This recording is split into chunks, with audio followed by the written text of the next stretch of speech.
Hey guys, today we're going to be doing the mid-year book freakout tag.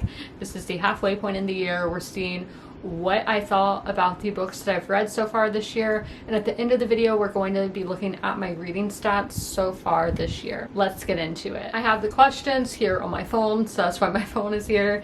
But question number 1, best book you've read so far in 2025. I've only given one book a full 5-star, and that is Small Great Things by Jodi Picoult. This is about a woman who is named Ruth. She is a nurse at a labor and delivery ward. She is put on this, put with this couple, and she's checking on the baby and everything, and the father's like, I don't want you touching my son. Ruth is a black woman, and this family she is working with are white supremacists. Now the baby, he goes into cardiac arrest, and Ruth doesn't know if she has to listen to the rules of what her boss told her. The boss was like, don't mess with them anymore, don't mess with that family, or being a nurse, being a human, having empathy and compassion, being like, I'm the only one here, I have to do something about it. Ruth does do something about it and tries to save the baby's life, but he ends up dying anyway. Then there's a big trial and everything, and this book is just an awakening. It will open your eyes so much.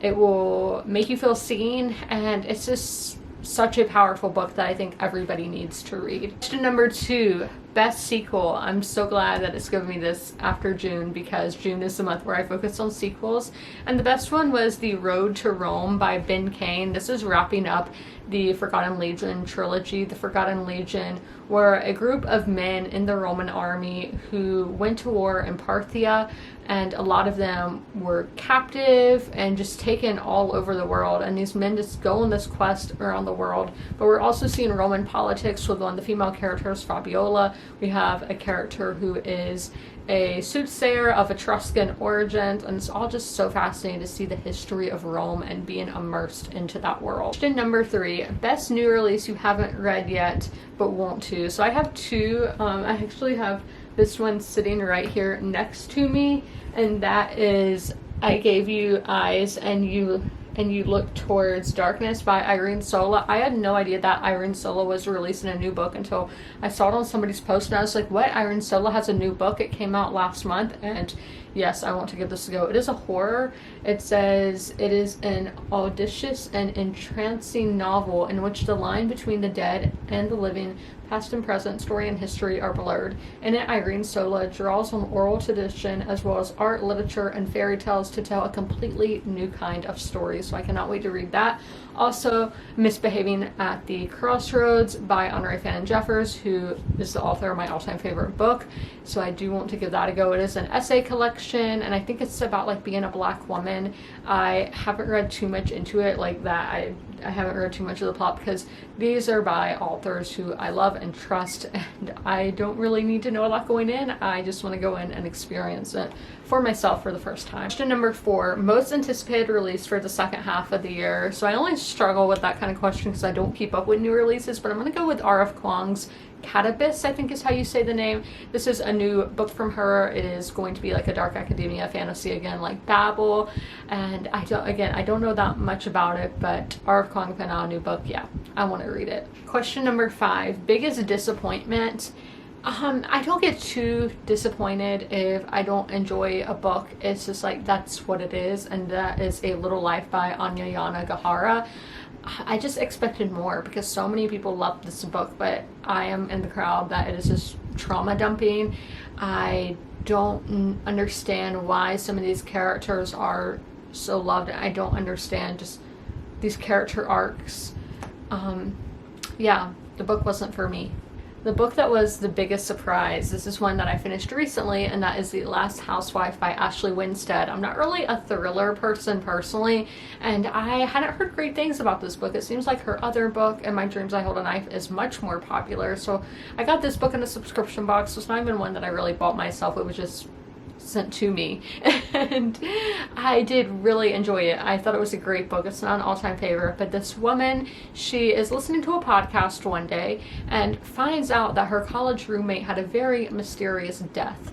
She's like, I gotta go back, I got to go investigate this myself. So she goes back to the college town, and she meets up with the podcast guy and is like, we got to find out what happened to Laurel. And they uncover like cults that involved the ultra rich of New York City. It was so fascinating, and I love a cult story, what can I say? Favorite new authors, Jodi Picoult, as I said earlier, with Small Great Things, and then Mitch Albom, who I read The Little Liar, which again, very powerful, and it is historical fiction, but I found it scary because of just how similar the history is to what is going on now, how history repeats itself.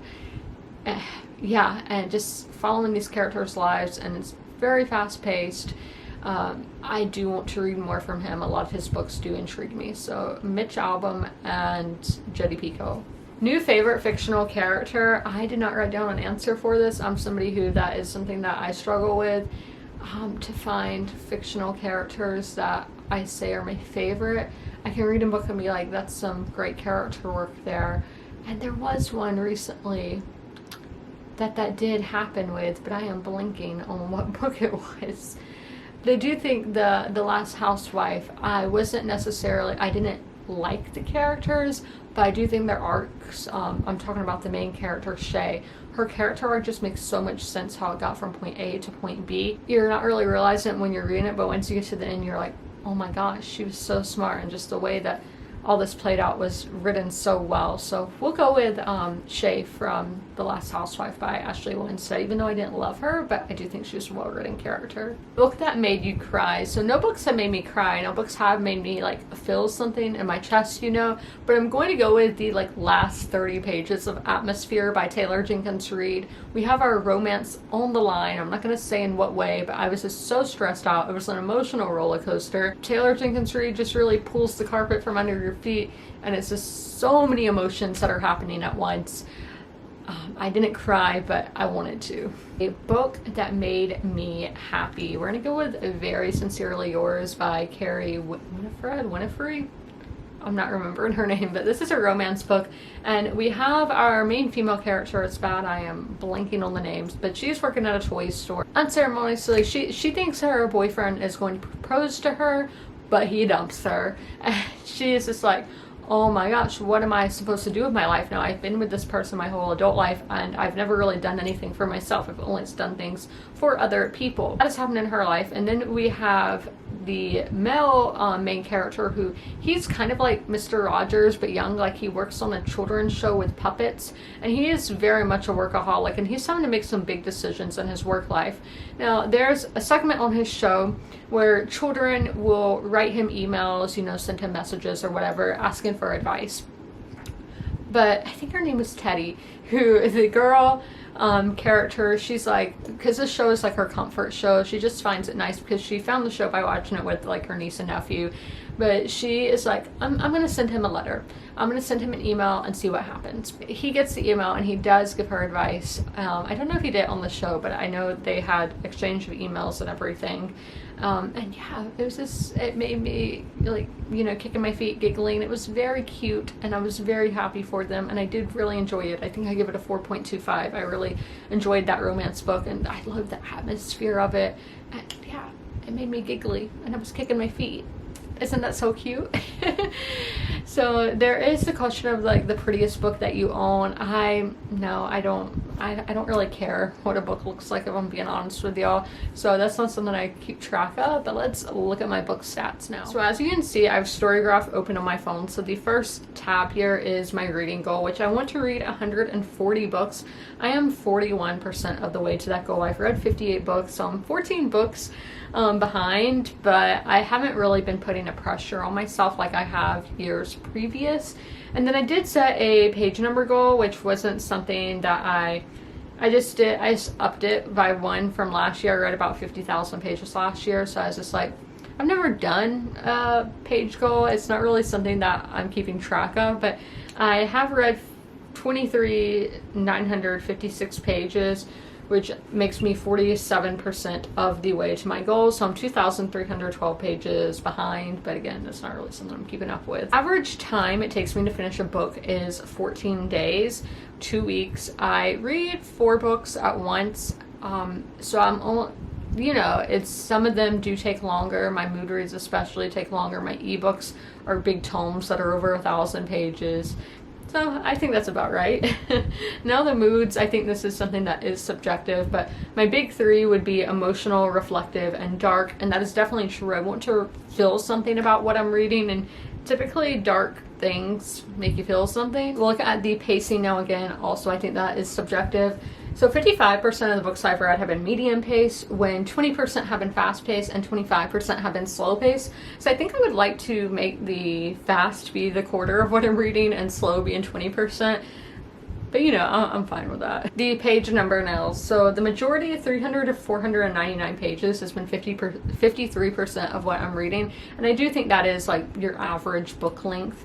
Next we have 24% of the books I've read have been less than 300 pages. Those are definitely like my morning reads that I read when I work out, poetry collections. And 22% have been over 500 pages. So I'm actually kind of proud of that basically a quarter of what I'm reading is tomes. So I think that's really impressive. Now we have my fiction versus nonfiction, and it is, I like where this is at. I read 80% fiction and 20% nonfiction. Maybe move nonfiction up to 25% would be nice, but I'm content with that. For the genres, I'm only going to read the big ones, but again, you can see the screenshot on the screen. We have historical, literary, contemporary, romance, history, and mystery. That seems pretty on track. I think the majority of the books I own are historical fiction, and then literary contemporary fiction is my favorite genre. The format, I've physically read 17,982 pages, and I've listened to 180.25 hours. So 62% of what I'm reading is print, when 21% is audio and 17% has been digital. So I did get a Kindle for Christmas, so that does make sense. I am reading more digital. And then audiobooks are my favorite format of reading. So I do want the audiobook to go up like 4% to be a quarter of what I'm reading, but again, I am happy with this. Most read author is Diana Gabaldon, which I've read 2 books from her. The Outlander series, completed all the books that are currently out. Proud of myself. Now this chart, the number of books and pages. So the month that I read the most in is actually tied. I've done it in, it looks like March, May, and June. I only struggle with these, and it looks like March was again the one with the most pages read. So the month with the least amount of books read was April, and with the least amount pages read was February. We will see where this goes for the rest of the year. And now my average star rating is a 3.32, which is good. It's not great. I would like it to be up more. So there's all the star ratings that I have done. I hope you guys enjoyed this video. If you made it all the way through, leave any kind of white emoji in the comments below. And as always, comment, rate, and subscribe. And don't forget to ring that notification bell to be notified when all my videos go live. I'll see you in my next one. Bye!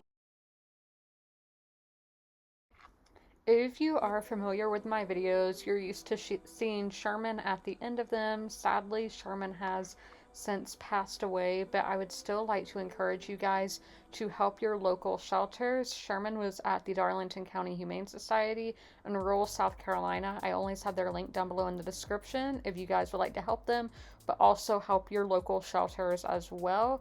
You can do that by donating, sharing posts like this one, volunteering, fostering, and adopting, which it's great to do all of those things. Great to help your community, great to help the animals in your community, and I cannot recommend it enough. All of my pets were rescues, they were strays or from animal shelters, and I love them so much, and I know how much love they can give, so knowing these pets at the shelter can equally give that much love, it's amazing. And y'all should totally take part and help out those local animal shelter pets, and please help them.